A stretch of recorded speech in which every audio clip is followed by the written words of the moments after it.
The next concept we understand is about the menstrual cycle that occurs in females. So the non-primates, they show the presence of a cycle called estrous cycle. But the primates, which include human beings, they show a cycle which is called as the menstrual cycle. The menstrual cycle is actually hormonal cycle, uterine cycle, and ovarian cycle together. These are the cyclic events that occur in the uterus, in the ovaries, and the level of the hormones. So please refer to my class notes where I have divided in the cycle into these three parts. Okay, here it is a brief and a quick revision for all those points together. The first menstrual cycle, which is called menarche, and the last menstrual cycle is called as the menopause. The menstrual cycle is on an average a 28 to 29-day cycle, and it shows the presence of two important events. The first 5 days, there is bleeding through the vagina, where the endometrium has been slugged off, and that is called as the menses. So it's a uterine event. And on the 14th day of the cycle, there is a release of the secondary oocyte, that is called ovulation. So it's an ovarian event. These are two very important events that occur during the menstrual cycle. The first is a uterine event, the second is an ovarian event. The occurrence of menses is an indication that the menstrual cycle for that month has just begun and the last menstrual cycle has come to an end, just like Monday is the beginning of the week. For our understanding, we divide the menstrual cycle into different phases: the menstrual phase, the proliferative phase, the ovulatory phase, and the secretory phase. The menstrual phase, which is about the first 5 days of the cycle, what are the change? What is the uterine change? The endometrium gets slugged off, and there is bleeding through the vagina, resulting into the menses or the menstrual flow, which shows the presence of the dead cells and mucus, blood, etc. What is the ovarian change during this phase? That the corpus luteum is dead and it has resulted in the formation of the corpus albicans, followed by the second phase, which is called as the proliferative phase or the follicular phase. During the proliferative phase, the endometrium begins to rebuild itself. The glands, they once again are formed.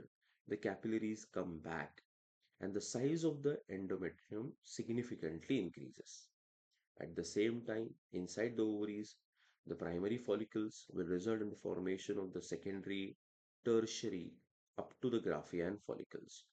Their theca interna will start releasing the hormones called as estrogen. During the On the 14th day, there is the release of the secondary oocyte from the Graafian follicle.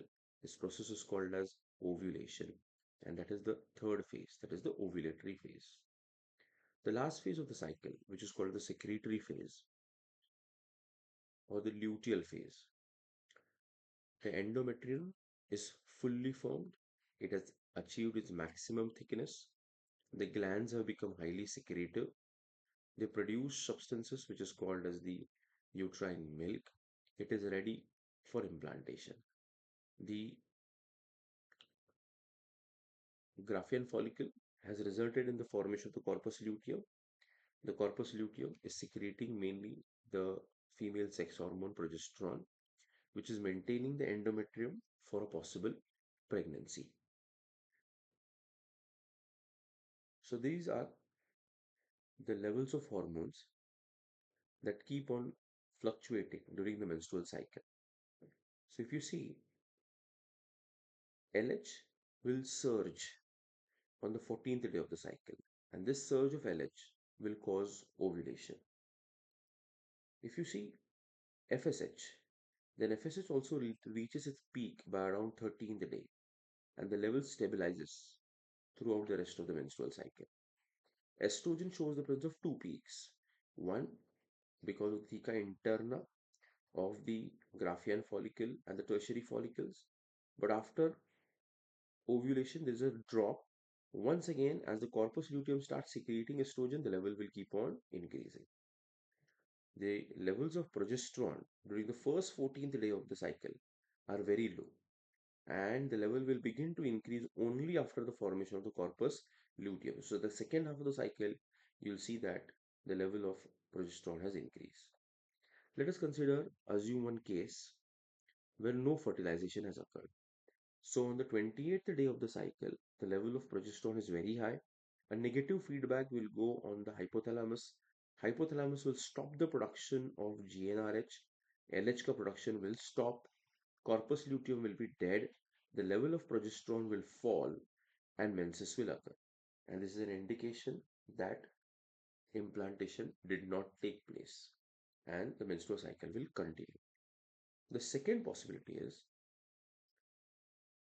if fertilization occurs, apparently the female does not come to know that the fertilization has occurred. So on the 21st day of the cycle, implantation has already occurred, resulting in the formation of the embryonic placenta.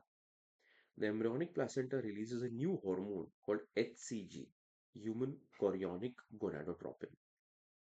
Now, on the 20th day of the cycle, the levels of progesterone are very high. Negative feedback will go on the pituitary gland. So, in all possibility, the pituitary gland will stop the production of LH. But don't worry, HCG will take over the function of LH, and HCG will maintain the corpus luteum. As a result of which, the corpus luteum will keep on production of progesterone and endometrium will be maintained. Menses will not occur. This is the first physical sign that pregnancy has occurred.